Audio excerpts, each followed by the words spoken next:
Parce que, à vous écouter, on a l'impression que c'est, y a pas de problème, tout va bien, Madame la Marquise. Mais dans les faits, ça fait 1 an que France Inter a perdu, d'après les chiffres de la rentrée, 500 000 auditeurs. Donc, à un moment donné, il faut se poser des questions.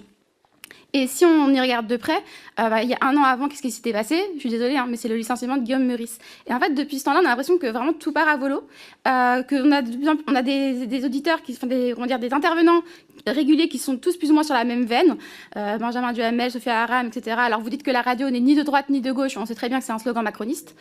Alors, encore une fois, qu'est-ce qui justifie d'avoir eu une décision aussi virulente avec Guillaume Meurice? Alors quand on voit on a vraiment l'impression qu'il y a un 2 poids 2 mesures. On voit à côté de ça qu'on a une Sophia Aram, ça fait 20 ans qu'elle raconte des dingueries, elle a un humour raciste. Est-ce que c'est davantage cohérent avec la ligne éditoriale? Madame Soudet, s'il vous plaît, sinon je vous coupe le micro. Si. Ici, c'est pas le lieu où on insulte les salariés du service public, de racistes, d'homophobes, de ce que vous voulez, d'accord? Vous mesurez votre propos.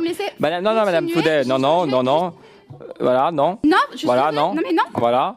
Voilà, on peut continuer comme ça longtemps, Madame Soudet. Madame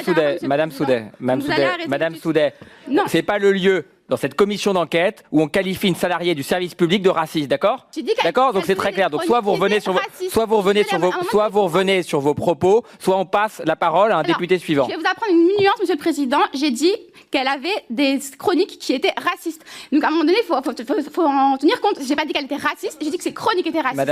Exemple, la chronique sur la flottille. Je suis désolée, elle a été considérée comme raciste. D'ailleurs, la Société des journalistes s'est désolidarisée de cette chronique comme la dernière fois.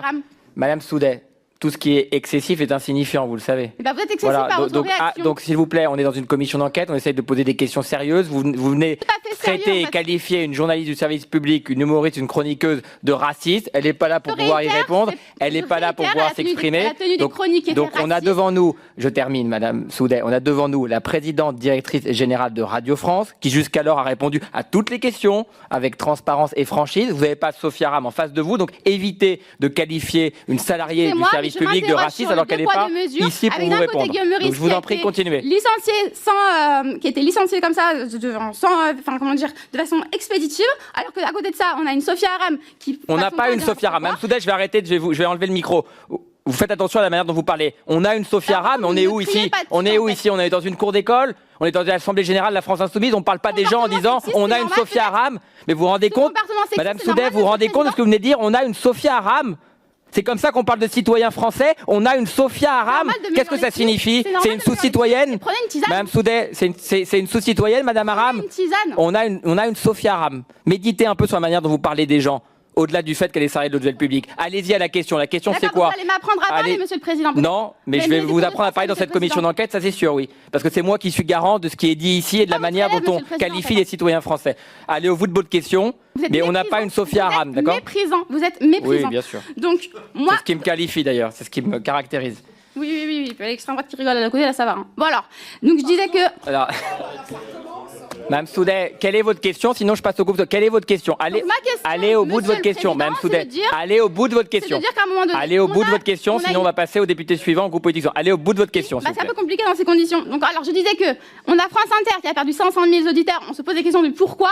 On voit que ça fait quand même 1 an qu'on a des décisions qui sont prises n'importe comment, qu'on a des salariés qui sont mis dehors comme ça, manu militari, alors qu'on en a d'autres qui restent là. On ne sait pas pourquoi, parce qu'effectivement, je suis désolée, mais à un moment donné, elle fait des chroniques qui n'ont pas de succès, donc effectivement on peut parler de médiocrité.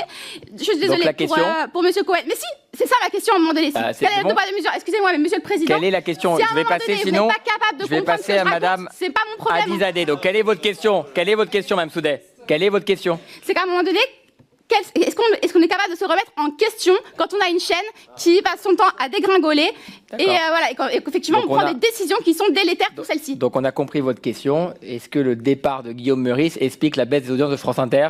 J'ai à peu près résumé. C'est toujours dans la caricature. Tout ce qui est caricatural est insignifiant, Monsieur le Président. Donc votre question là, elle est insignifiante de la même façon que